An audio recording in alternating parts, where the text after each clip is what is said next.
What's up, you guys? Come on in. I am Sergeant First Class Kilgore, and I've been given the honor of hosting tonight's female leadership panel. So come on in. Y'all can go ahead and drop in the comments where you guys are checking in from so we can know where you're representing and all that good stuff. So a few admin notes. We're going to get this thing started. So first of all, thanks to the NCOPD Live for giving us this opportunity and just lending us the platform to share our insight on all the things we're going to be discussing tonight. I want to go ahead and drop a few admin notes before we get started.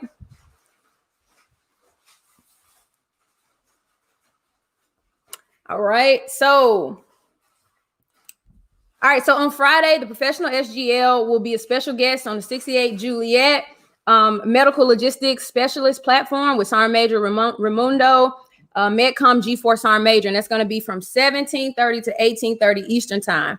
Also, this event should be posted on the page, so you guys can go ahead and head over there so you can add that to your calendars. And then also next week, 25 to 27 August at 1900 every night next week, Dante's is going to be on NCOPD Live, and they are going to be sharing some very good information. So make sure you head over there and get that on your calendar as well. And those are all the admin notes we got for tonight. So just to share a little bit of insight, I see some people checking in. AP Hill, hey, all right, all the places checking in right now. So let's go ahead. So although tonight is a female leadership panel, I want you guys to know that everybody can still benefit from this, because we're hoping that you're going to be able to gain a little bit more perspective, understand female soldiers a little bit better. And then also we're going to try to provide you guys with some insightful ways and some tips for you to push your soldiers or push yourself to the next level. So the way we set this thing up for tonight is we're going to deal with the personal side of leading and soldiering as a female, and then we're going to move into the professional development tips and advice side of it. So the reason we set it up like that is because we really believe that when you truly develop mentally and emotionally and personally, it's going to be a little bit easier for you to get motivated about seeing yourself capable of taking these more challenging positions and going after different things in your career. So with that being said, I want to ask the admin to go ahead and bring in the female panel for tonight. Yes. Hey, ladies, how y'all doing tonight? Hello. Hey. All right, so we got a lot of people checking in, y'all. We got people checking in from Fort Lee, Fort Jackson, Camp Casey, Montgomery, Alabama, all over the place. All right, so thank y'all for tuning in. So we're going to go ahead and we're going to start by introducing ourselves, and I'm going to ask our major to go ahead and start first. So I got you first on my camera, so you go ahead and tell us a little bit about yourself first. Right. Good evening, Facebook Live. I'm so honored to be here amongst these NCOs and these females tonight. So thank you, Sergeant Hicks, for the invite, and great job on your NCOPD Live. So my name, once again, is Sergeant Major Clark. I am the headquarters DA Sharp Sergeant Major. I work up in the Pentagon area. I am married with 6 kids, and I enjoy what I do. I'm still serving. Been doing this for quite a bit, but I love giving back. Thank you. All right, First Sergeant Allen. Hello, everyone. Just as Sergeant Major said, just thank you for the invite, Staff Sergeant Diggs. This is an outstanding platform. So once again, First Sergeant Teresa Allen from Jacksonville, Florida. I am a 92 Yankee. I'm still stationed at Fort Lee, Virginia. I'm a first sergeant of the 16th Ordnance Battalion, Alpha Company 16th Ordnance Battalion. I have one 9-year-old that keeps me busy, and I've been there 22 years. Staff Sergeant Bain. All right, good evening, everyone. It is a wonderful opportunity to be amongst all of these amazing female leaders tonight. Thank you to the NCOPD Live and Staff Sergeant Hicks for giving us the opportunity. I am a 31 Bravo military police officer and currently a military science instructor at Florida Agricultural and Mechanical University in Tallahassee, Florida. Sergeant Cubas, Staff Sergeant Cubas. Hello, everyone. I'm Staff Sergeant Cubas. I want to begin thanking Staff Sergeant Hicks and the NCOPD Live team for inviting me and having me here. I'm currently stationed in Fort Campbell, 626 BSV, 3rd Brigade. I'm at 88 November. Shout out to all my transporters over there. I will be PCSing to Fort Bragg within a couple months, so I'm looking forward to that. And I've been in the Army for 5 years. Sergeant First Class Smith.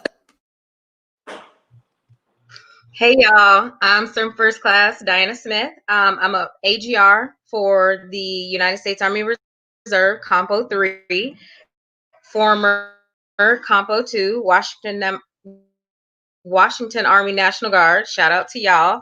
I am a brand new empty nester.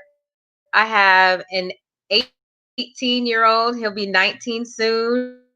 Going to Grand Canyon University in Arizona next month.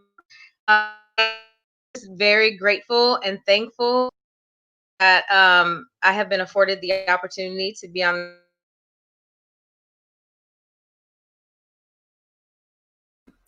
All right, Staff Sergeant Hargrove.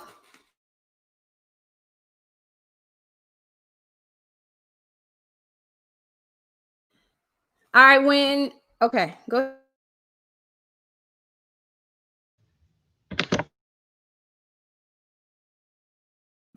All right, so we'll come back to Staff Sergeant Hargrove when she gets a little bit better connection. Like as I said, I'm Sergeant First Class Kilgore. Good evening, everyone.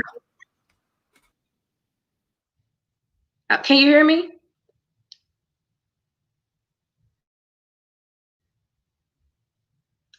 I think it's freezing.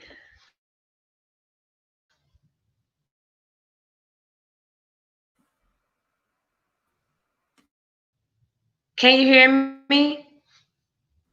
Sergeant Hargrove, Staff Sergeant Hargrove, you might have to go out and come back in. We're having a hard time connecting with you. Okay, so, all right, so guys, I'm Staff going to go ahead. For being a mother. I have just over. You can't hear me?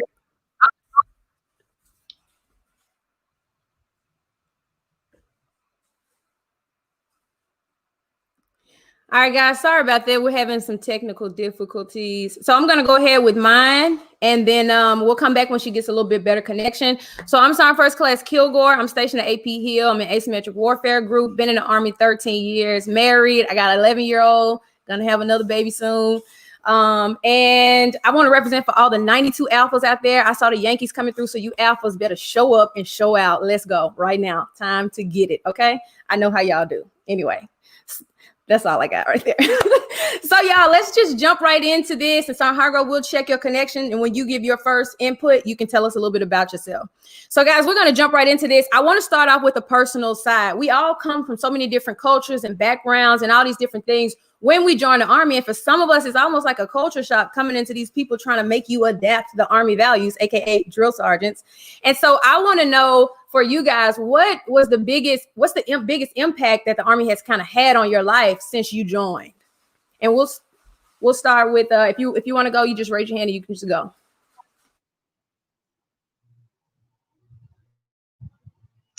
So for me, the biggest impact that the Army has had on my life is forced me to grow up. It forced me to want for myself, and it forced me to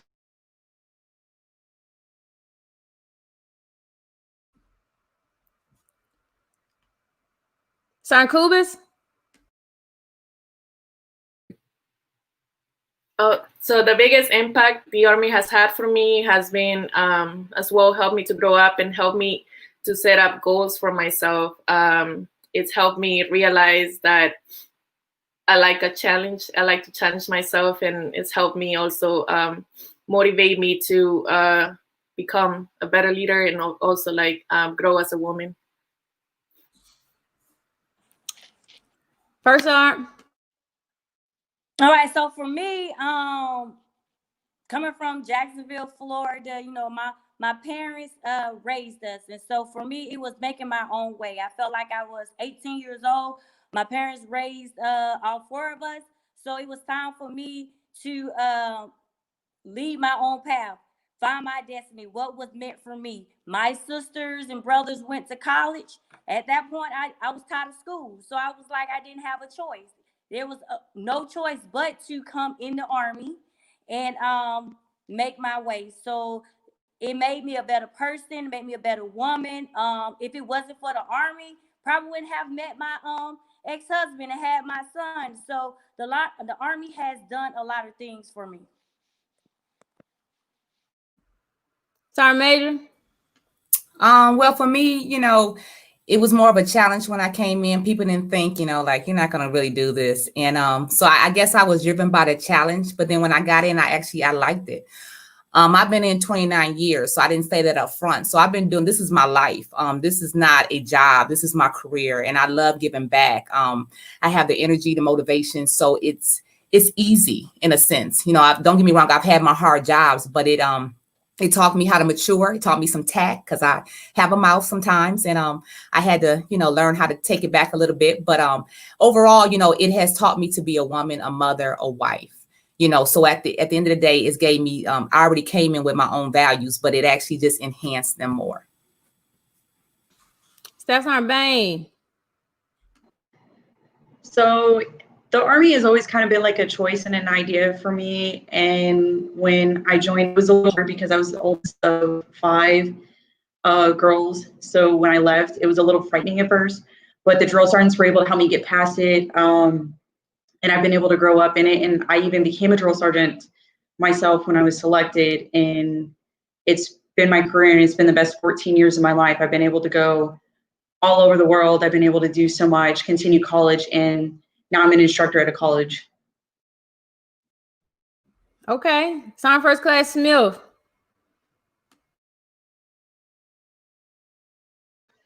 No, you went first. Sergeant Hargrove. Yes, I was trying to find a better spot. Can you hear me now? Like all the craziness in the background, that was me trying to find a better spot. If you didn't hear my answer, I was saying how the Army made me grow up. It also made me become. We heard you, Sergeant Smith. My bad. Oh, okay. Sergeant Hargrove. Okay, so I can definitely relate to Sergeant Smith as far as the Army forcing me to grow up, and my level of maturity just increased as I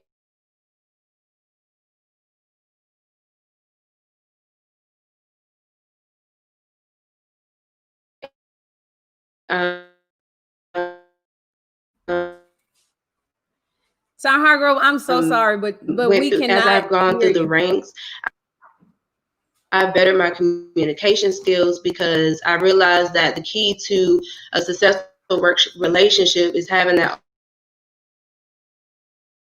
open line. My lead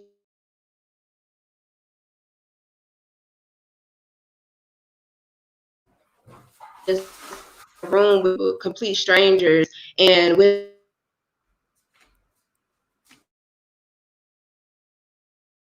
Hey, you guys, I'm sorry about that. Sergeant Hargrove is going to have to figure out a better situation with her Wi-Fi, or we're not going to be able to chat with her tonight because it's continuing to break up.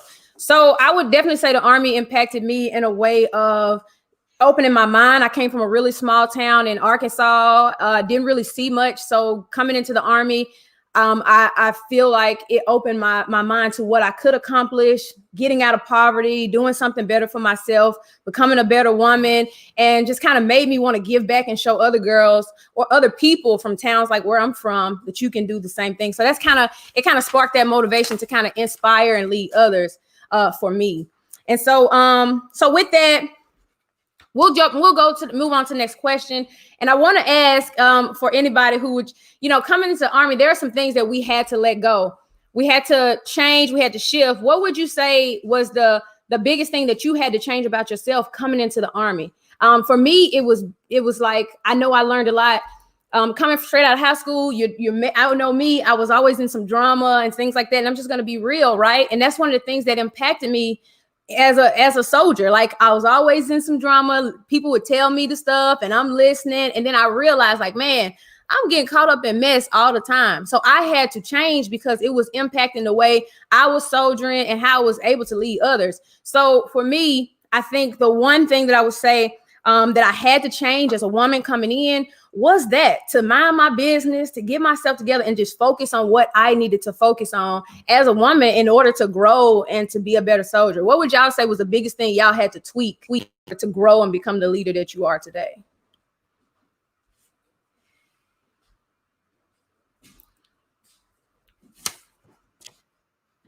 So I have to say that mine was probably the most direct abrasiveness, because I can't lie. I was very straightforward and I didn't have any form of tact about it.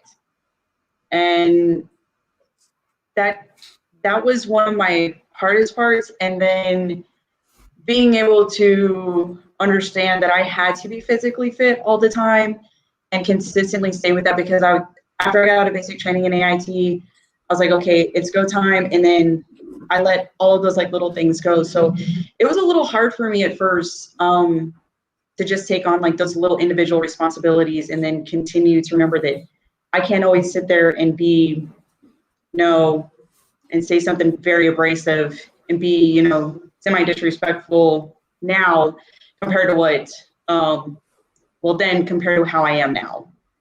So that was probably one of my hardest parts. And then knowing that the perception of who you hung around with and what you did on your off-duty time was viewed very, very differently versus how it was when you were a civilian to the military. Hello? And how it could potentially affect your professional career. Right. Stefan Kubis, I left you on the last one. So for me, it will be two things. The first one will be Everybody. yeah. Can you hear me? Okay. So I'll be asking for help. So getting out of my comfort zone to go ahead and ask for help. I'm still working on it. I used to tend to try to figure things out on my own.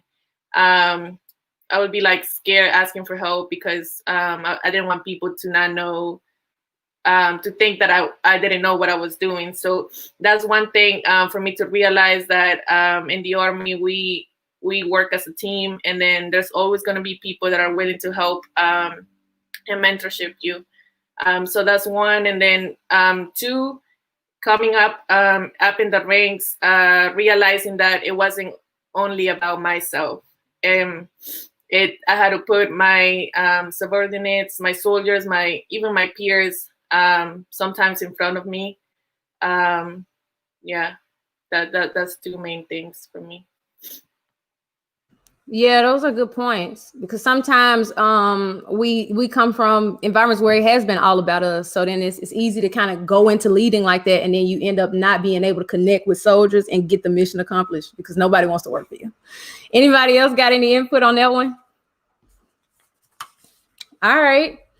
So moving on, what would you say is the we're going to talk a little bit about parenting now, because I know that a lot of people, this impacts a lot of people, right? Parenting, getting pregnant, bearing a child, and all those kind of things while serving, right? My son is, like I told you guys, 11 years old, and I'm just now about to have another kid. And it's, for me, in my mind, I kept putting it off because it was never the right time, right? In my mind. So I was thinking about my career and all of those things. And so for a lot of people, they may feel afraid to go ahead and start a family or have a family for those reasons, thinking of how it might hinder your career. But I want to talk to y'all and ask you, do you really think that getting pregnant hinders your career, and how can you ensure that it doesn't?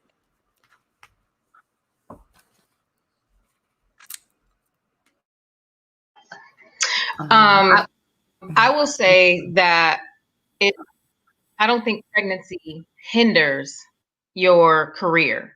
I feel that the response on either end to the pregnancy is is the catalyst. So for example, I have a soldier right now. She came to my office and I'm talking to her and she looked different. I said, come here. And then she has this big old belly. And I was like, oh my gosh, you're pregnant. And she was like, yeah, is this going to mess me up as far as being on the podium? And I'm like, what? Why are you thinking about the podium? And why does your pregnancy automatically think that you're going to be out of a job, essentially? Coworkers, counterparts didn't have the same response that I did, because it's like, oh my gosh, she's pregnant. Now she's going to be out for a whole year. Now we're going to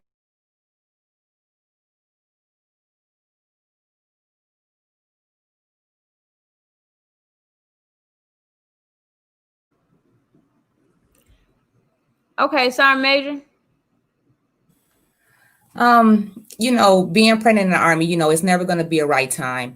It's got to be up to you and your family. The Army's going to be there. But, when you are pregnant, don't be the one that, oh my God, I can't do anything.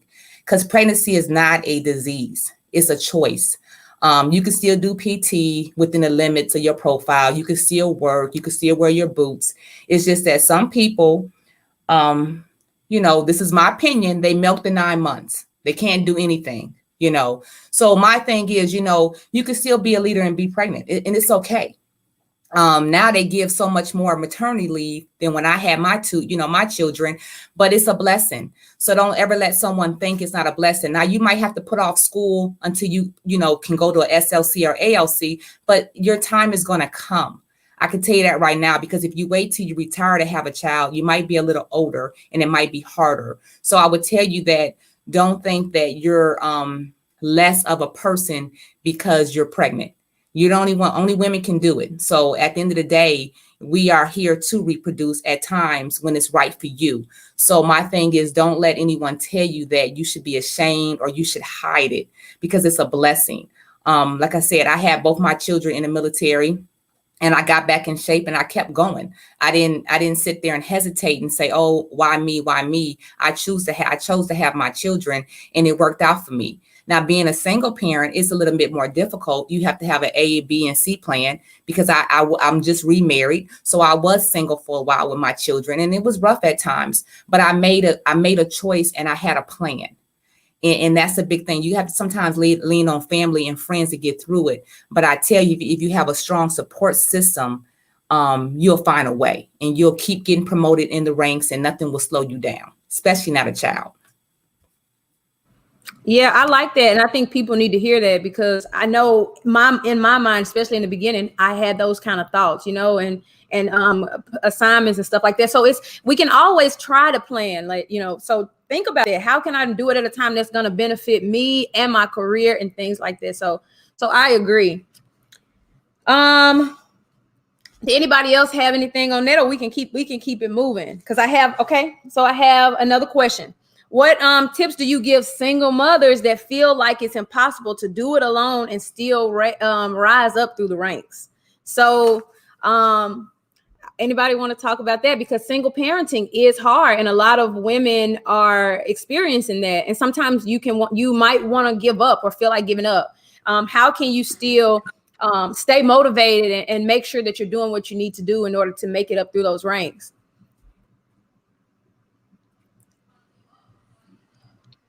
Can you hear me, sir? Yes.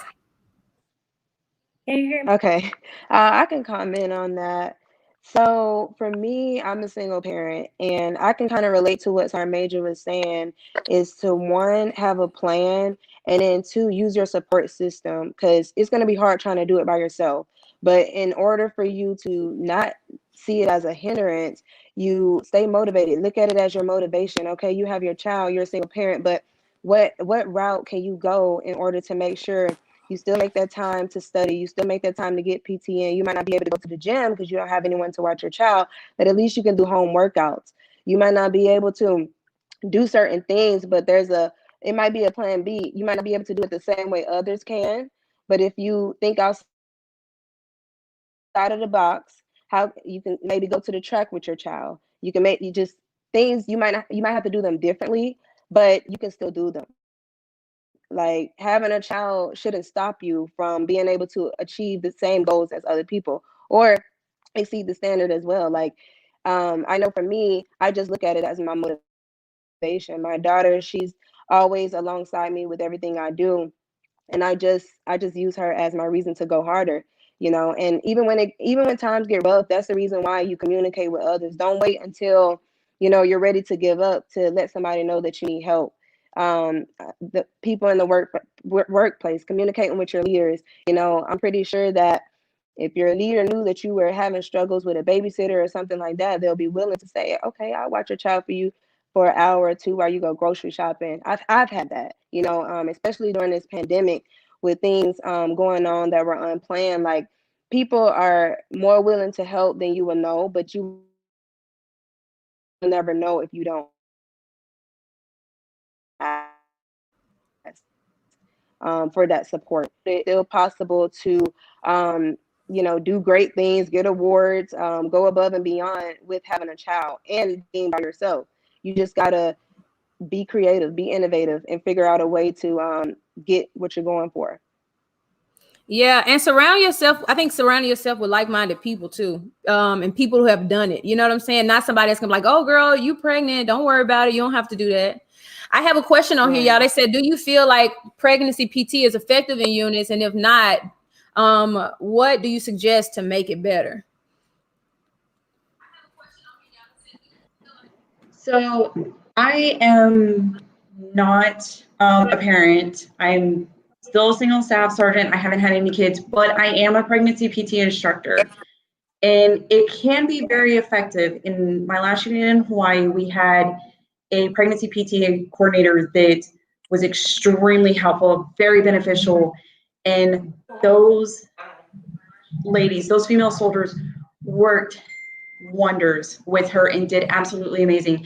And it wasn't just the program itself, but it was also the motivation from the units. And if you don't have the support from those units themselves and the other leaders and that individual motivation from the mother, it can be kind of hard. So if you have that, you can progress and you can become better. So all it takes is just that individual motivation and sometimes a little bit more time from the mother, because not everybody's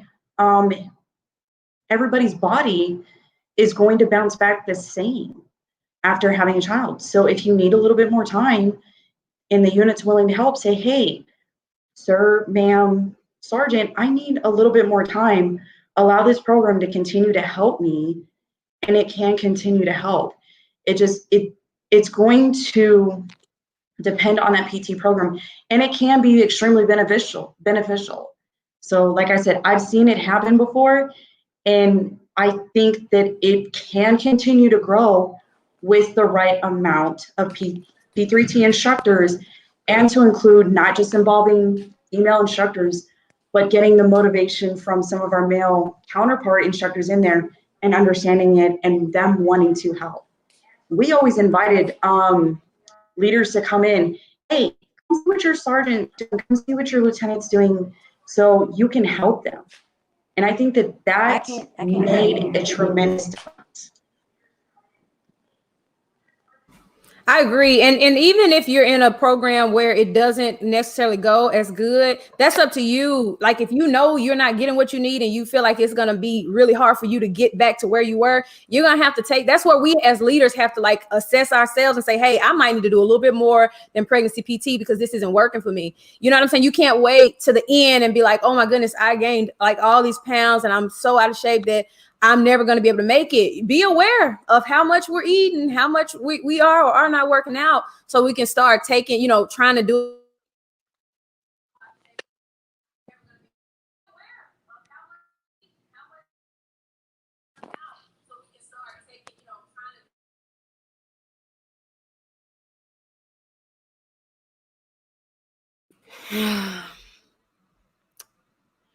Hello? All right.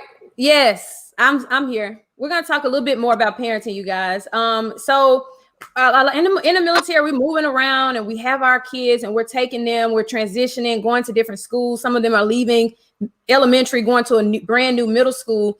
How do you cope with having to take your child through that kind of transition? What are some of the things that you do to make sure your child transitions okay in situations like that? So for me, can you hear me, Sergeant Kilgore? Yep, I hear you. So for me, with the virtual school right now, being in the first arm position, I had to make a decision what's best for my child. So I had to take him to his dad. And it was a very hard decision because me and him have never been separated, only once in my military career since he's been born. So how do I cope is that I have to remind myself I'm doing this for him and making the best choices for him because I'm building a legacy for him so he can have a better life. And right now, I know my main focus is to ensure soldiers are taken care of. So in order for me to balance work and not being worried, the education of my son, I had to make that choice. It was difficult. I boo-hoo cried, but I know he was going to be in good hands. So it's very difficult, especially being in a single parent and trying to balance work and your personal life. But we're strong. We have our friends, we have our loved ones that we could lean on, and it's great to have a great support system. When you have a great support system, everything is good. So that's why when I have single females, as far as single parents, I understand and I have that empathy that it's hard. Everyone wants to, talk about family care plans, but sometimes we have to use common sense when we're talking about family care plans and soldiers and being a single parent. That's really good. Empathy is a big thing, and that's a thing for leaders. Like you said, you're tuned in and locked in on your soldiers who are single parents, not showing favoritism, but just understanding that that's their life situation. And as a leader, making sure that they're okay or whatever assistance they need is being taken care of. That's how you make people want to keep pushing when things get hard. And I think that's important for leaders to know if you have that kind of those soldiers in your ranks to make sure you're checking on them too. So let's talk about work-life balance because we got into that a little bit. How do you know if you lack work-life balance? Like, how do you know dealing with Army life, dealing with the family, taking care of your kids? How do you know if you lack work-life balance? What does that look like? So we can help people out because some people may be in denial and not even realize it. Sergeant Smith. Hi. So I realize it when I miss important moments in my child's life. Well, I did. Like basketball games or, just interactions with his friends. Some days I would look at him and he was so much taller. And I'm like, wow, I haven't seen you in so long.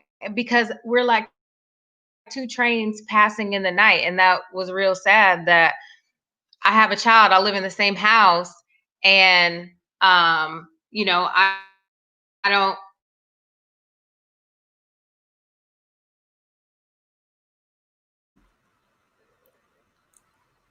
Okay. Anybody else got any insight on that? On how do you know if you're lacking work-life balance? And if so, how do you make that right? So for people to have balance or to say, yes, I have this, maybe some people out there got it right. I never got it right. I mean, recently I'm getting it right because I have a job that allows me to have that. But when you're a brigade or battalion CSM and you're in the field, NTC deployments, it is very hard, So what I told myself is to put key events on my calendar. Okay, because if I put a meeting on the calendar, I can put something at my child's school on the calendar. But unfortunately, I didn't get that right until I became a sergeant major. So I didn't do it as a first sergeant coming up through the ranks. I'm gonna be honest with you, I sucked at it. Okay, I wasn't a bad parent, but I don't think I did enough with the school systems where my kids were going. I took it for granted that, hey, they get good grades, ain't no issues. I don't have to go to parent-teacher conference. They're doing great. But did I miss award ceremonies? Absolutely. Did I miss volleyball games? Absolutely. Did I come in late at times? Absolutely. And I don't think my kids regret that because they understood what I did and they understand why I served. So for that, I would tell you that if you can figure it out younger in your career, like blocking stuff off on your calendar and actually sticking to it and leaving, I would tell you that you're going to be winning. But unfortunately, I didn't do that until I was a CSM, and then it worked great. But it was kind of like, wow, I wish I would have did this sooner in my career. Sankubis, I remember you mentioning when we talked about just how you was trying to find that work-life balance and all that kind of stuff. What kind of tips or advice would you give to some soldiers who are struggling with that? So for me, I don't have any kids, but speaking as working and taking 3 classes, trying to fit the gym after work, and trying to have a social life as well, I would say some things that will give it away when it comes to work. I will start focusing a lot about work. Even like I will go home and start thinking of what happened the whole day during work. So what I realized that helps with me is kind of blocking the negative thoughts, that not negative, but blocking that part of my day and trying to focus and give myself like an hour to relax. So I go to the gym and that helps for me. I try to go to the gym after work if I have some time. And then also, yes, by some self-care, by taking an hour and just doing a facial or putting my favorite show on Netflix. I think that helps for me, is finding time for myself.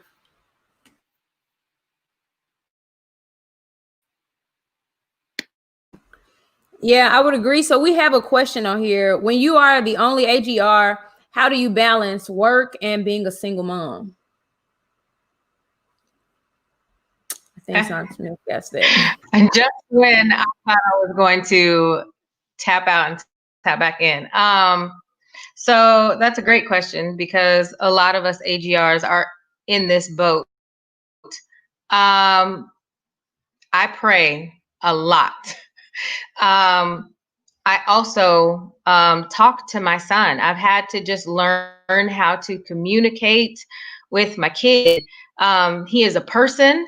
He is on his way to adulthood. He has feelings.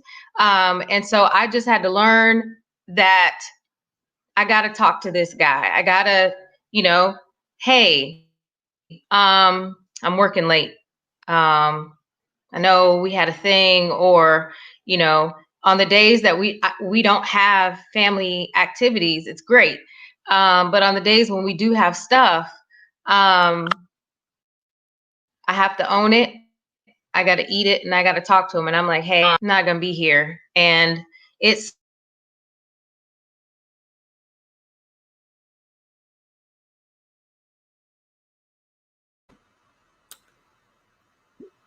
We can't hear you, Sean Smith. Just turn your camera off when you speak so you can have more connection.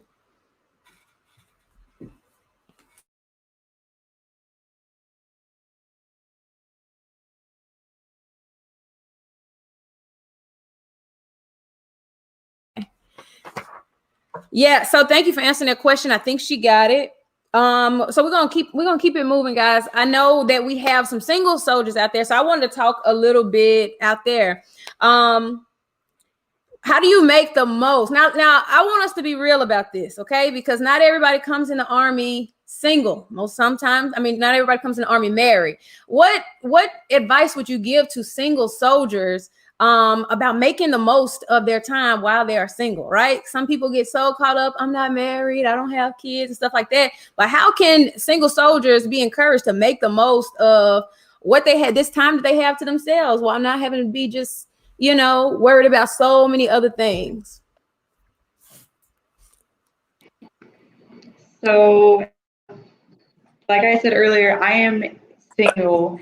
I have a dog, so he takes up my time, but I also take the time to travel, volunteer. I'm currently enrolled in college to get my degree so I can have myself completely established. So when I do decide to settle down, I have everything that I want for a family. And then, like I said, I like to travel. I like to go and do new and different things. I like to go out and I like to network and meet new people, look at possible different business opportunities. And like I told you guys earlier, I just got invited and asked to be an admin for a new networking site to help soldiers that are coming into training. So they have that better opportunity to meet, connect, and network with everyone. And it gets that new taste to sit there and give back to what I didn't get. So I get to see all of this stuff like collect together. And at the end, I'm like excited. So for me, it's exciting. And I also get to take on the opportunity and some of the jobs that others might not be able to. So a prime example was this job right here.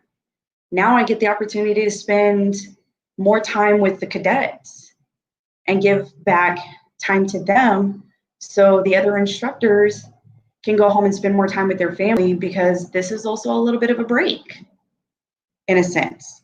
So, and I will say this, I've never experienced college life until I came here.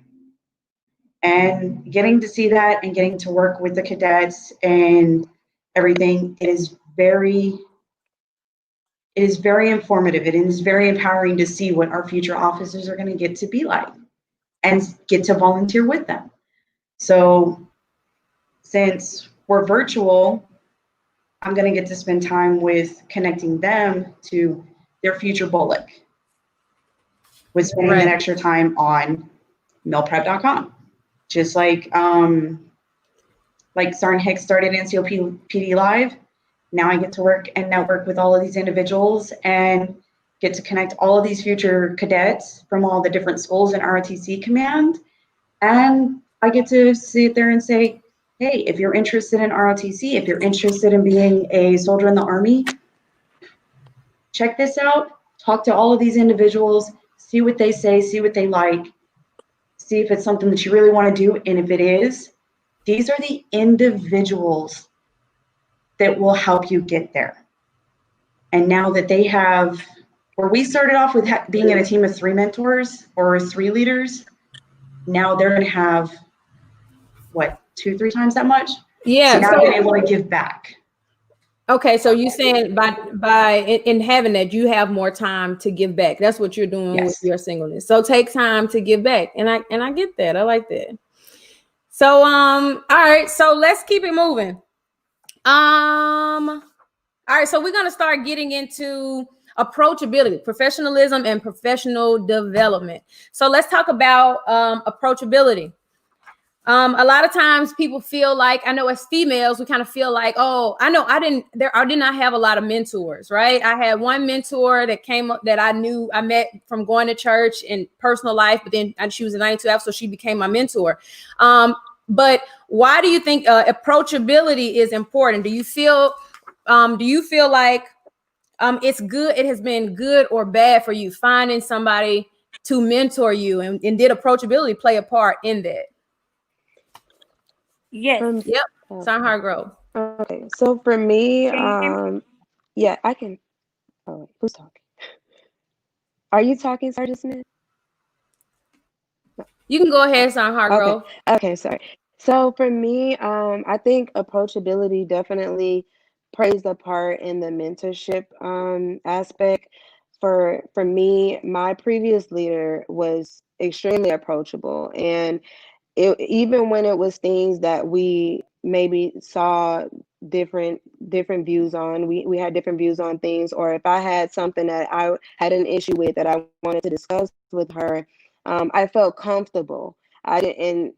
She was my superior, but I didn't feel like it would cause an hostile environment or anything of that nature. And it was just because she always kept that open line of communication and allowed me to use my voice. And as a soldier, I appreciated that. It made me feel comfortable when I had issues or if I wanted to talk about something positive or whatever the case may be.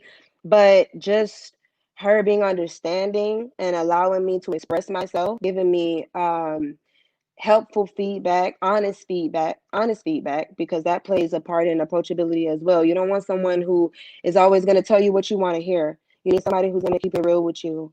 I appreciated that. And also, I think it's important in the mentorship aspect because I learned from that leader. I learned a lot. And when they're approachable like that, you gravitate toward them.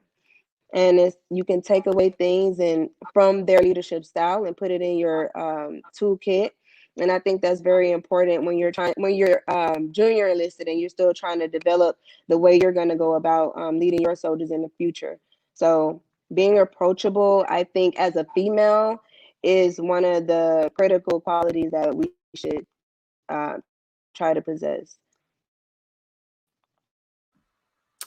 I agree.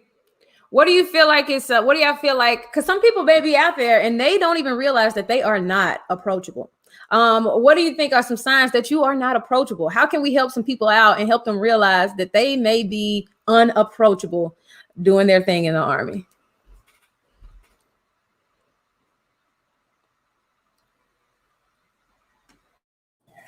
Okay, can you hear me now? Okay, so I think that approachability is hard because it's perception. I feel like if you really want to speak to someone, or if that connection is supposed to happen, it will. I think, like for me, it has been said about me that I'm not approachable. It's not that I'm not approachable. When I'm at work, I'm at work. And so it needs to be about business. So when you come to me, I don't want you coming to me like you want to play or like just soft or insecure, or unsure, because that makes it an awkward interaction for me. And so I'll be very stoic until you gather yourself and then present yourself in a way that's going to conduct the business. So approachability it's very hard. And I think some people get a bad rap for being unapproachable just because they are business minded, or just because, I don't want to play. And so if that makes sense, does that make sense? Yeah, that makes sense. Yep, go ahead first, Sarah, while we got you. So I think approachability is everything, especially now with these young soldiers. We have to understand everything. We have to be able to kind of relate to them. So me as a first sergeant in AIT environment with these soldiers, they should be able to come and approach me and me understand what they're saying. Because soldiers are not soldiers of like when we came through. When I came through AIT in basic training, I never seen the first sergeant. So, but now things have changed. And as leaders, we have to change. So you need to be approachable because soldiers need our leadership.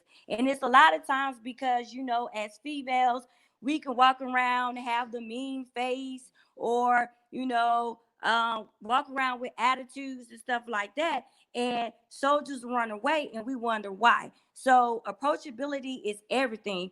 It's a difference between being approachable and being stern and instilling discipline and leadership and mentorship, being approachable and playing with soldiers. So soldier at all times should be able to knock on your door and talk to you. So we have to, stop with the, I'm always serious all the time. Smile sometimes. Talk to the soldiers. Look at them. Ask them how they doing.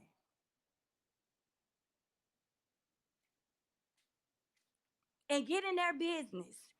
Get in their business, know what's going on with them, and take care of them.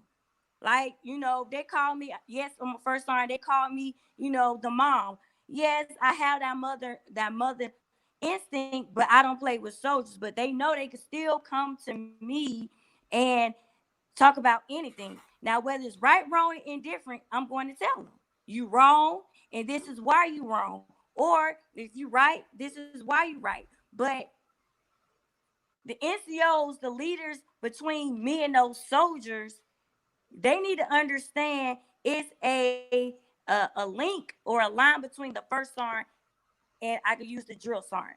They don't want to talk to the drill sergeants because the drill sergeant don't want to listen to soldiers. But hey, this is not when you came in the Army. This is not when I came in. You have to understand that these soldiers know more than us. They got parents in the military. I get calls all the time. So, just being able to talk to soldiers, all they want you to say, hey, how you doing? How's your day? What's going in your life? How are your kids doing? How are your spouse doing? That's all they want. Yes, I agree, man. That's what I was gonna say. Like, we can't use, we have to make sure we're not using it, and not saying it's an excuse, but like saying, oh, I'm just, you know what I'm saying? No, we have to be able to have that open line of communication, man, because if they can't come to us, then where do they go? And I was gonna ask Sergeant Major, when I think Sergeant Major, female Sergeant Major, I think like firm, like they are, don't really talk to them, and like they gonna give you the business. How do you maintain that balance of being approachable yet firm because you're at that level? Like how do you do that? Because some people can take, like she was saying about the sternness, some people can take that as you not being approachable. How do you remain approachable? How do you find the balance in doing all that? Well, as a sergeant major, you need to be the approachable one. The first sergeant should be the one that kind of not that approachable. I should be giving out candy in a sense, because that's how you know what's going on in your battalion or your brigade. And you have to have empathy. First Sergeant Allen is exactly right. These soldiers are coming here, broken homes. They come here with issues. And that's how you know if the soldier might go kill themselves tomorrow, is by talking to them. That's how you might know the soldier who's hiding a problem that's nervous to tell their leader. So my thing is always speaking. I had a brigade AIT land, so I had all the AIT soldiers. And they are bold. They're going to come talk to you because they don't really understand the rank structure as much as senior leaders do. So they're just going to come up to you because they see you a female. You might look like me. I might look like your aunt or your cousin. Hey, Sergeant Major, and they'll ask you anything. And I love that about them because they come in so fresh-minded. It's almost like you can't turn your back on them.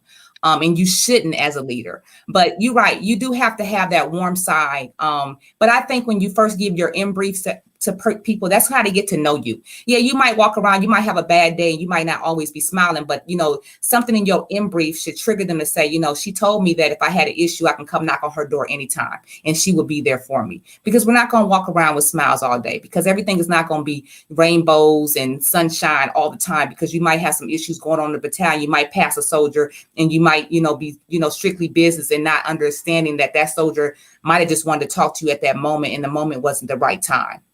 But I would tell you that, I want everybody to succeed. So if I have the tools to give you, why should I hold them in? They're not going to do nothing for me when I retire. So while I'm still serving, I'm going to give back until I can't give back anymore. So that's why when people call me or reach out to me, I am going to always respond. I might not have the right answer for them, but I'll find them the answer or get them in touch with someone that can help them. I guess because I see a lot of issues up here at my level dealing with SHARP. And it's sad because some stuff can be resolved at the lowest level. And it's a leader that might have knew an incident was happening and didn't step in and help. So I would tell everybody, you don't, as females, we think we have to be harder than, I don't know. We don't. You really don't. Just be yourself. And, your blessing is going to come with promotion. Just be yourself. Be true to who you are. Don't change the way you are. You might have to yell a little bit. You might not have to yell a little bit. But adapt your own leadership style and everything will fall in place. Sergeant Major out here giving facts and giving nuggets. I hope y'all are paying attention. That's so true. And I know for me, I had to learn to be comfortable. Like, I don't have to be mean. It was hard being mean all day as a drill sergeant, but I had to learn, like, I can still be effective. I ain't got to cuss you out. My soldiers know if I slipped up and cussed you out, you knew it, you had taken me there. I ain't got to do all that to get my point across. And when I talk to you like I'm when you're like a human and I treat you like that and I'm firm with you, you know you can't play with me, but you know you can still approach me. So I think you're so right. It's so important to make sure we're thinking like that. Yep, I can hear you. And First Sergeant, we gotta have you on here talking. So when you get ready to talk, just turn your camera off so we can make sure we hear you. Can you hear me? So, yep, I can hear you. So Okay. this is the next question. I totally agree with Sergeant Major and also Sergeant Kilgore. Just be yourself. I was a drill sergeant, and I'm just a loud person naturally. So, but you don't have to, use profanity, degrade anyone, to let them know you're a leader. If you got to walk around and say, I'm the first sergeant, I'm the sergeant major, or I'm the sergeant first class or the drill sergeant, then that's a leadership. I think you need to check yourself. So, treat people with dignity and respect. Treat people like how you want to be treated, because at the end of the day, we're all human. Yes, we're soldiers, but you don't have to always have to be loud and just always have to be seen to get your point across to soldiers. True. So this is the next question I want to ask is about that trouble soldier. I'm pretty sure all of y'all got that one soldier that comes to mind that you just like, why? Like, why did the soldier give me the hard time, right? Why is the soldier looking like this, acting like this, doing this?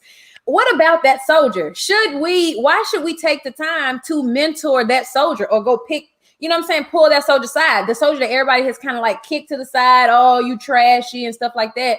Why is it important for us to make sure that as leaders, someone takes an opportunity to mentor that soldier? And should you? And if so, why?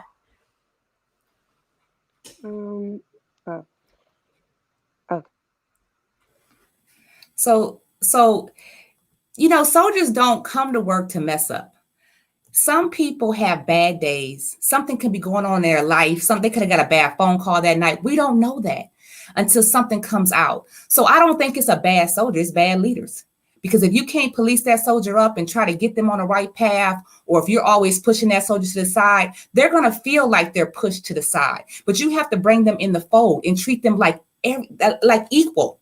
Even if you tell that, so you get that soldier order, when you turn your back, he's going to do just the opposite. It's okay. Come on back. Because I don't think what people realize is that this might be that soldier or that individual's last resort, the Army. They might have been through some stuff in their life, have no family, and this might be it for them. And if we can't help and save them, then shame on us. Yeah, I'm fired up over here. Sergeant Hargrove, did you have something to say too? Or sorry. I just had a little bit of input on that, and it's just like Sergeant Major said. All soldiers are entitled to outstanding leadership. So in no way, shape, or form should we choose not to lead the soldier just because they're complicated, or they might take a little bit more time, a little bit more patience. I know for me, I had a situation like that, and the one thing that I had to do was understand their background. We all come from different places, and like Sergeant Major said, this may be their only way out. And are we going to just chapter the soldier, or are we going to work with them? Are we going to provide them with the tools and the mentorship, the leadership that they need in order to grow? Because if you look back right now to where you was when you first joined, there's a lot of growth in between. So it takes time. It's not going to happen overnight.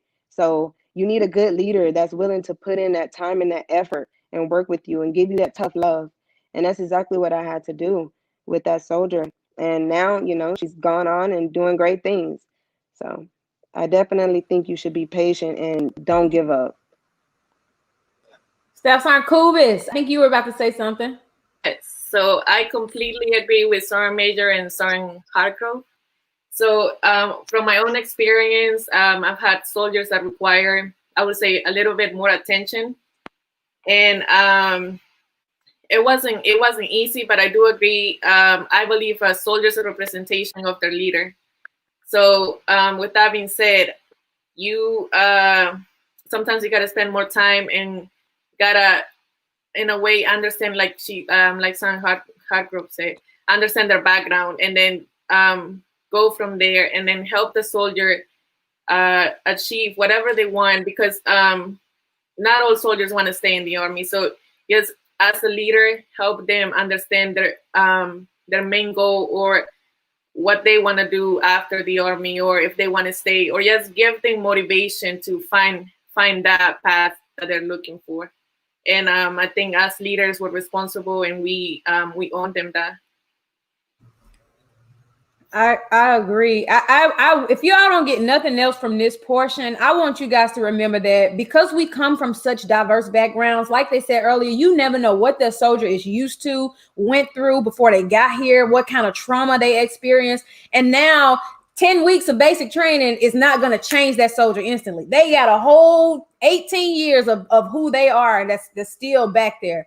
So we owe it to them to be patient with them and to give them that chance. And maybe somebody in there said it, like, I was considered a trouble soldier, but now I'm in leadership and I'm living a blessed life. Look at that, because somebody cared for that soldier. And I know me, when I told you I was like not a good soldier or whatever, and my leader, the leader that took me under her wing, I would do what you need, Sarn. I'm gonna do whatever I can, because she took the time to mold me, because she saw something in me that I didn't see in myself.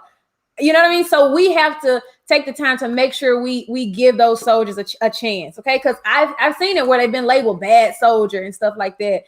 Scoop them up. If ain't nobody else doing it, you be the one to take them in and try and make a difference in that soldier's life. So as we move into diverse jobs, y'all, in this professional development piece, I just wanted to make sure a call to action. We talked about approachability. We're talking about professionalism and things like that. I really want to make sure that y'all, senior leaders, right?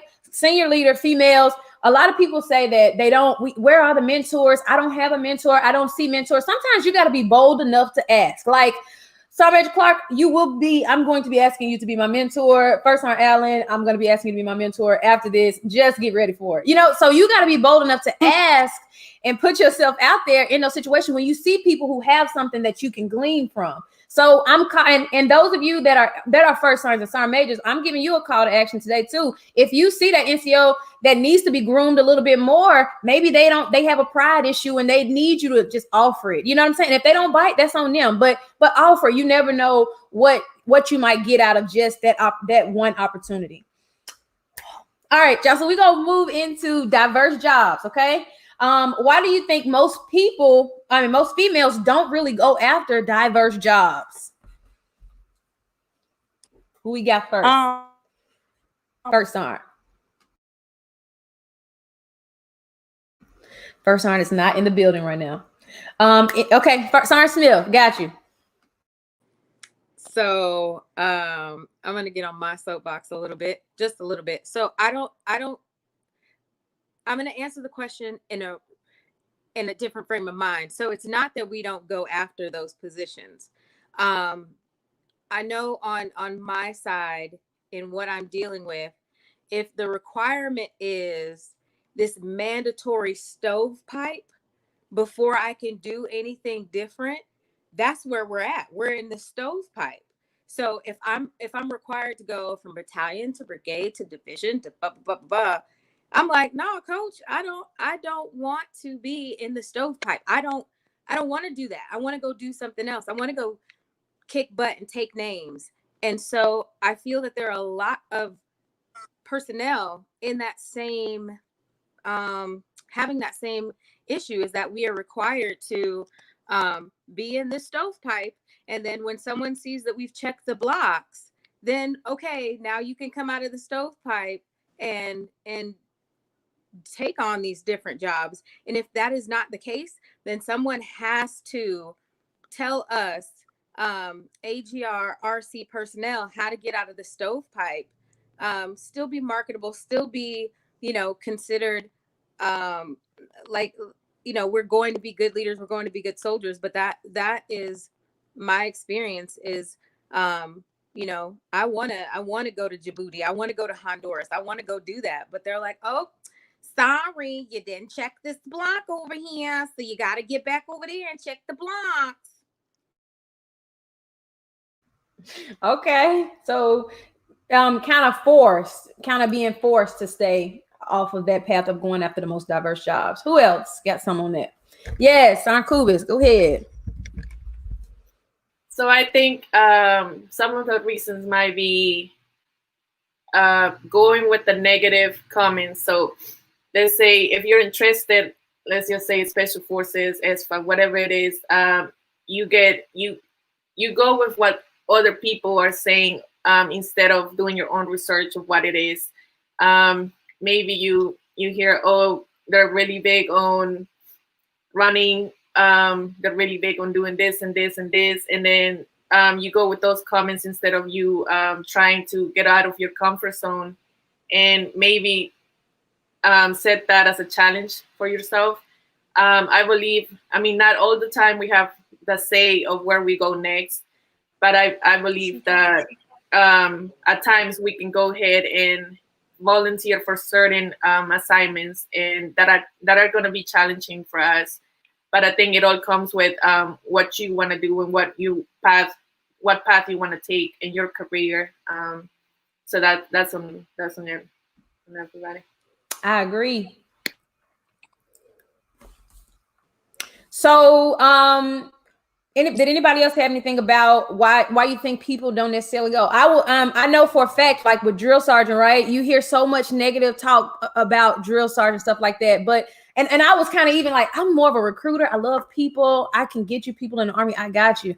But when they made me become a drill sergeant, it is the best thing. I learned so much as a drill sergeant. I feel like it took me to another level. And unfortunately, somebody kind of had to push me to do that, but I was thankful for the push now. So I would encourage you that people that are considering taking that challenging job, yeah, it's going to stretch you. It may not be okay, but still at least go in with a positive mind, block out the naysayers, because you're always going to have negative people, and then go about it and do it because it will pay off. It's going to set you apart from other people. And so it's always going to be some negative flack when you're trying to go for a more diverse position. Yep. So some of it for me was the lack of mentorship and then the lack of knowledge. So because there was a lot of information that didn't make it to my level of knowing that there was these positions. For a prime example of the ROTC positions for us, because there's only a limited number. And then it was also the timing. Was I going to be able to meet that timing? And, you know, like I said, in one of our meets is even some of the cadets were like, you're an instructor. They weren't, you know, they normally see males. They're like, oh, we rarely see a female instructor, let alone a female enlisted instructor. So it's one, reaching out and finding that mentor, or reaching out and saying, hey, do you have this type of position? Or finding that person or that individual at your branch that knows that job is out there, and being able to set yourself apart from your peers. Because you always hear recruiting, you always hear drill sergeant, and then instructor at BLC, that SGLs at, you know, your regimental schoolhouses, your basic schoolhouses. So what other type of positions are there out there for you? So for me as like a military police officer, there's a whole like diverse amount of positions. And it's like, how am I going to set myself apart? What type of broadening assignments am I going to take, and what's going to hold me back? And one of the things that held me back for a little while was, how am I going to meet my KD time? And that was my biggest challenge, is I wanted to meet that KD time because I wanted to get promoted and not fall back and then have to go back into KD time as well. So I was like, who do I talk to about this? And every time I talked to, you know, key specific mentors, they were like, no, just stay in this path. Don't worry about that assignment. So this was the assignment that I was like, nope, I'm taking this. I spoke to a senior MSI from Clemson, who is absolutely one of the greatest mentors that I've had, and I absolutely love where I'm at now, and I'm glad that I jumped on it. And I'll tell you right now, I love this. So if you've got a chance to take people to jump on opportunities like this, do it.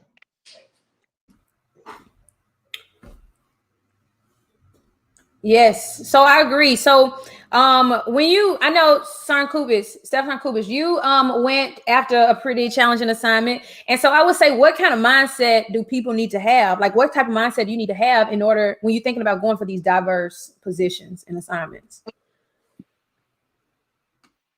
So with me, I would say I'm always looking for the next challenge. I like to challenge myself.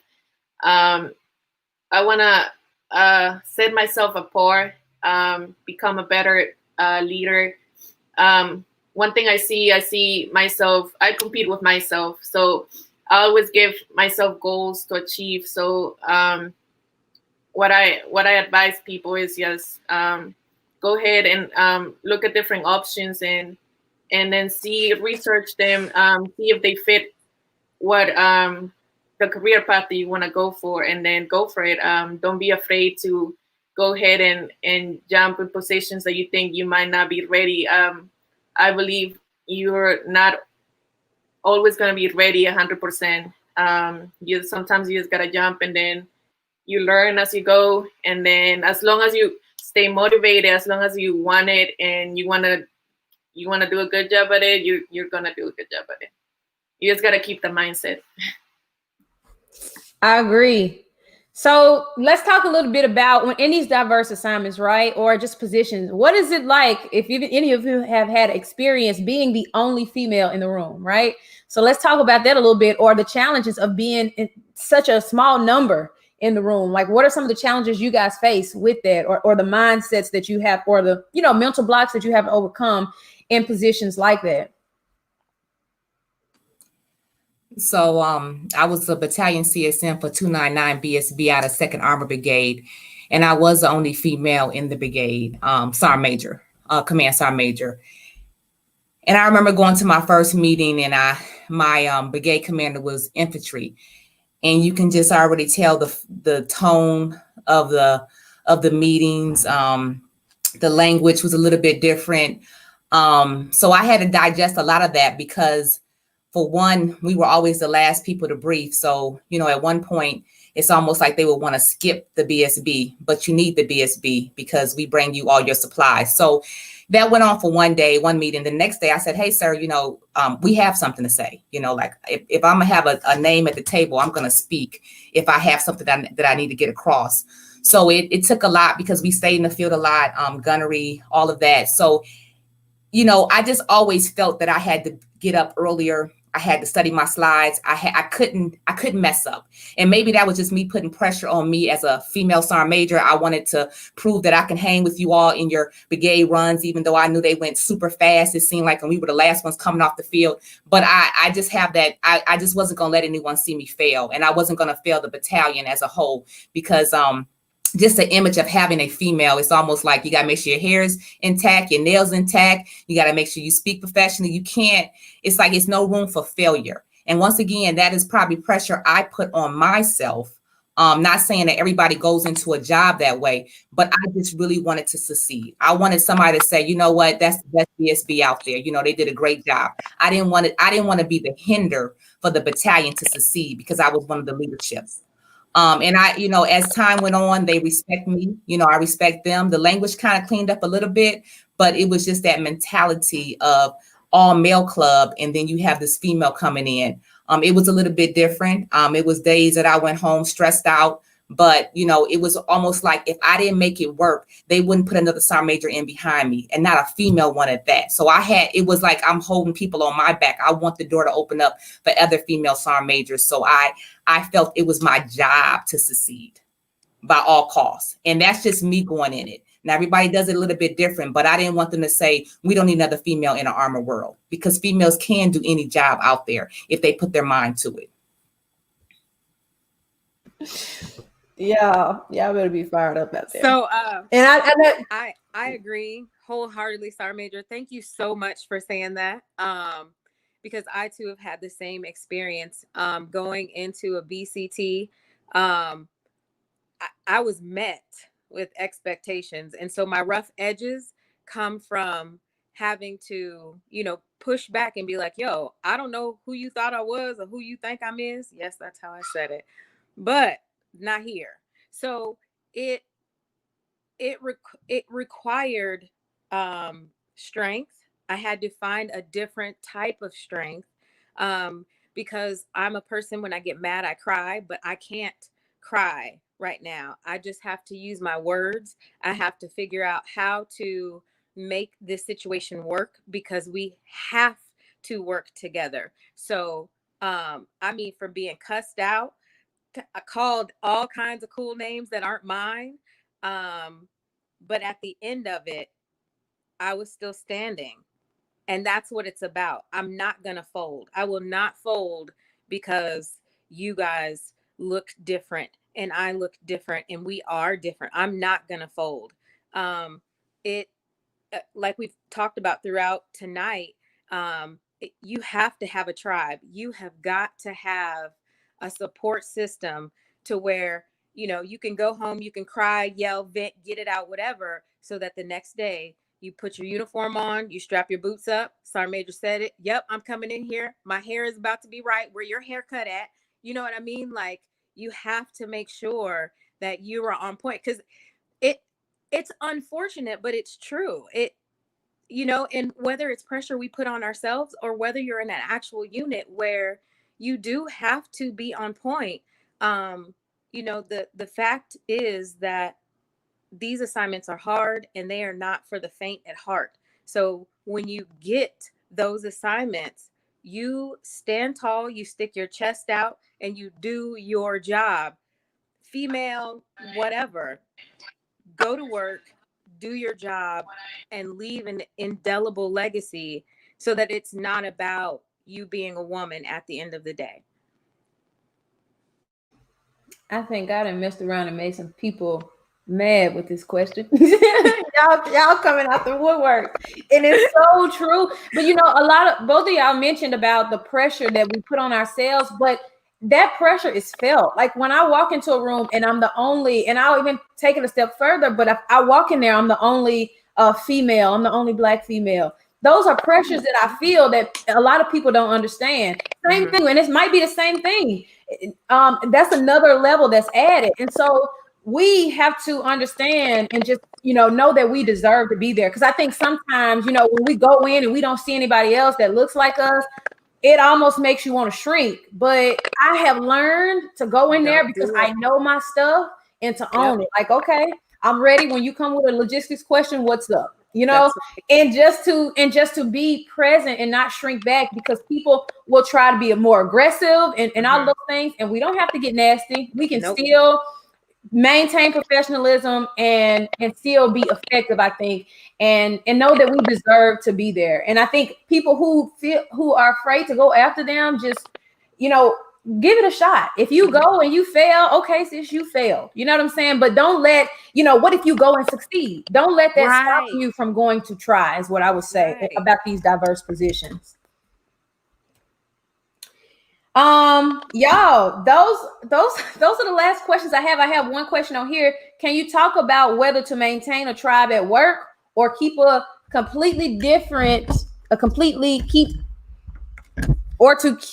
to keep it completely dependent?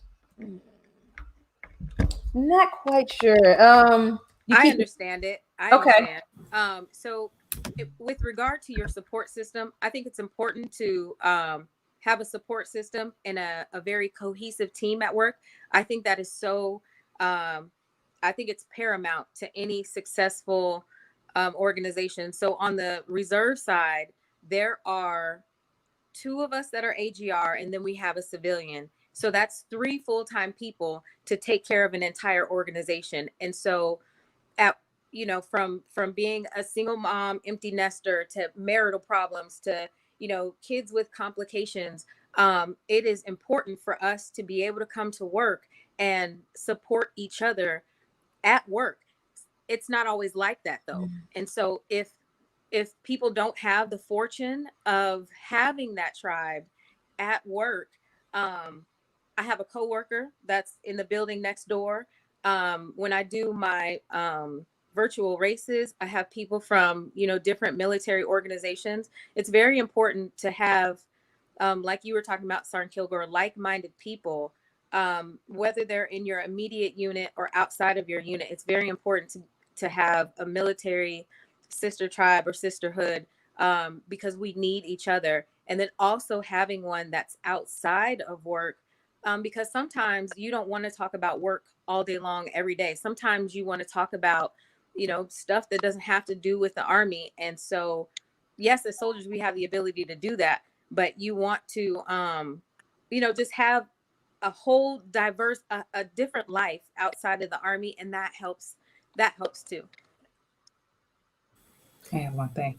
Well, you might can have a tribe when you're a junior rank, but it's lonely at the top. When you become a sergeant major, you are it. You can't go down and have friends. Your best friend is going to probably be your battalion commander or your brigade commander, and that's it. And it's built to be that way. You're at the top, so you can't have your favorites. You can't have friends. You got to keep it strictly professional, or people are going to have, oh, I hang out with the sergeant major. No, you don't. Right. No, let's not get confused now. I'm a sergeant major and I'm over you, so we don't hang. And it's true. It's lonely at the top.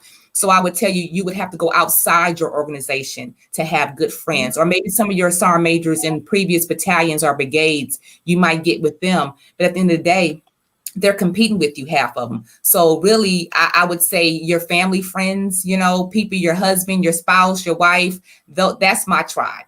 And my tribe is very small. So I would tell you, you can't trust everybody, because some people might want to be on your tribe for different reasons. So you got to realize that everybody ain't for you. Some people are against you, but they'll cheer you in your face, but behind your back, it's not the same.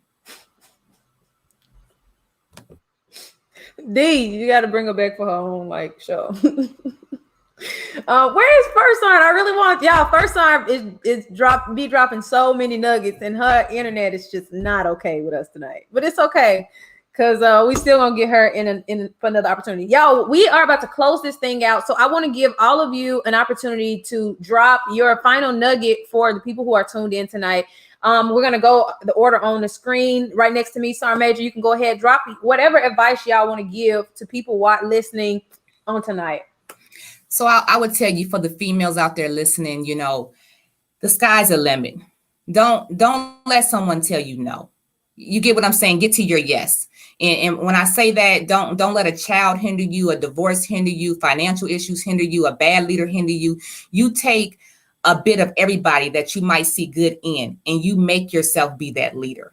You study people, like, hey, I like what that person does. Maybe I could be like that. Ask the questions. But if you desire to be a sergeant major, a command sergeant major, I promise you that it's achievable. I am from Chicago, the streets of Chicago. I didn't have all that. And I came up and I made it to be a sergeant major. And it's an honor to be a sergeant major. Not everybody makes it up here, but I'm gonna tell you, it wasn't easy. It's a struggle. But I tell you right now, if it's something you want, set your eye on it and go for it. But don't let anyone discourage you because you are a female, because you're just as strong as everybody else left and right. Once again, compete with yourself. Look in the mirror. That's your competition right there, not your left and right. But I thank you all for letting me be on tonight. This was a joy. I love mentoring. I love giving back. And I just really appreciate Sergeant Hicks and this platform, because I think this is an awesome time, especially during this pandemic, that people can tune in and just get an NCOPD, even if they're not having it in their organizations. But once again, thank you all, and God bless. Staff Sergeant Kuves, drop those nuggets tonight. So I completely agree with Sergeant Major. One more thing, set up goals. Can you hear me? All right, set up goals. Make sure you focus on them, achieve them, and then keep setting up goals for yourself. Like Sergeant Major said, the sky is the limit. Keep going, stay motivated, and find your purpose, find your motivation, whatever it is, and then achieve whatever you want to achieve. because I believe it's possible. With that being said, I want to thank again the NCOPD Live team and Sergeant Hicks, and then thank you all. I think I've learned a lot myself tonight, and hopefully we stay in contact. Thank you.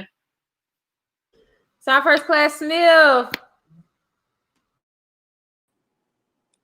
Okay, listen, I need all the technical everything to just work in this moment right now. I'm so tired of these technical issues. Anyway, so my golden nuggets are: 1, this too shall pass. If it's hard, just pray about it, or however you get through tough stuff, get through it, because this too shall pass.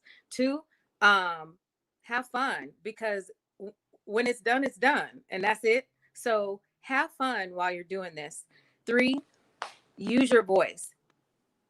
If there's ever a time that you need to use your voice and you don't, think about the ripple effect.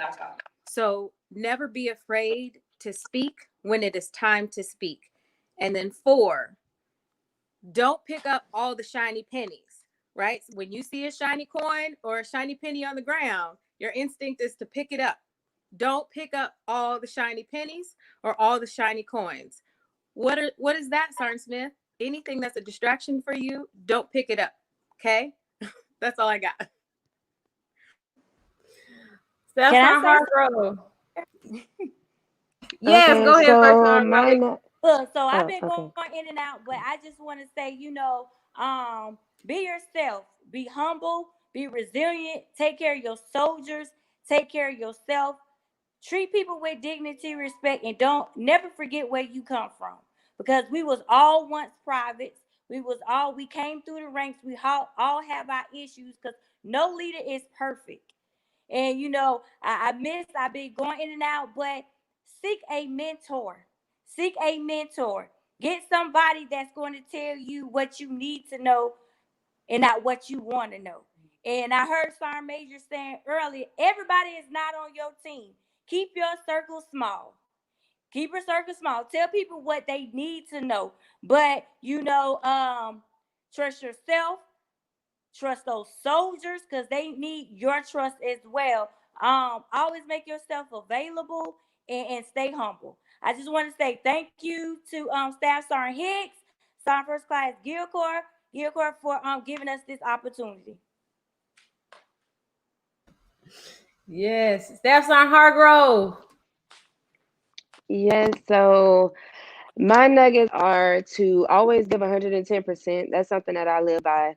It keeps me level, it keeps me above ground, and allows me room to slack off if I need to and still meet the standard, still meet the intent. Trust but verify. I live by that as well. Stay strong-minded and challenge yourself. I can relate so much to Sergeant Cubas when she said she goes hard on herself. She challenges herself. She likes to set new goals, and once she reaches them, set more goals. That's the same way that I am. I'm my own accountability partner. And if you don't want to be your own accountability partner, find somebody else that's gonna help you, when you're trying to find motivation to go to the gym, when you're trying to find motivation to do school. Just find that person that has the same understanding and the same goals as you, so that you can achieve them. Something else is just keep your mind strong and positive. Get rid of the negative thoughts. Believe in yourself. Keep your circle small, like it's been mentioned before. Be humble, and just I don't know, just believe in yourself. We got this. And I just want to say, for my single parents out there, I feel you, and I know your struggles. We got this. And it was a pleasure to be here on this platform. I know we experienced technical difficulties, but I learned a lot. I'm actually going to be going to drill sergeant school in a few months. So just hearing the feedback from the different ladies on this platform today, it really gave me some insight, and especially with how I'm going to present myself whenever I'm on the trail. And I'm just grateful. I'm grateful to be here. I'm grateful for everyone, and I'm grateful for this opportunity. So thank you. Let's go, Sergeant Hargrove. All right, we got Staff Sergeant Bang. Let's go. All right. First of all, it has absolutely been a pleasure and an honor to be on with every single one of you ladies tonight and to be a part of this broadcast. Thank you, NCOPD Live and Staff Sergeant Hicks.